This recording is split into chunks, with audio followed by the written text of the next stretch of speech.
If you're playing NBA 2K26 and suddenly everybody gets kicked or your whole team starts moving in slow motion, you might be facing the new one-click lag switch exploit. This is happening a lot in Rec and Pro Am right now. Here's what players are reporting. First sign, your team feels like you're running in mud, everything is delayed, but the other team moving perfectly fine. Second sign, every time you start a jump shot, the game freezes for a split second and ruins your green release.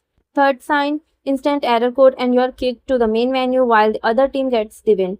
That's not normal lag. That's usually a delay script. Now here's what real players are doing to protect themselves. Number one fix, stop using Wi-Fi. Switch to a wired LAN cable. Hardwired connection is way more stable and harder to desync. Next, if you load into Rec and see a full fire stack squad, all high plates, same outfits, and the game already feels delayed from tip off, many competitive players just close the app early before stats lock in. It can save you from a recorded loss. Also, record everything.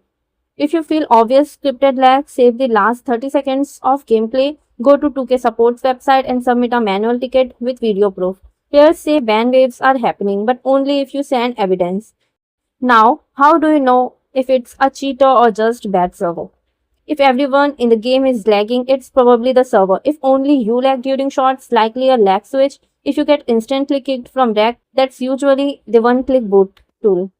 If you're on PC, many players are avoiding Park completely and playing Pro Am instead because private instance seems more stable. Unfortunately, you can't stop the cheater directly, but you can protect your connection and report smart. Bye bye.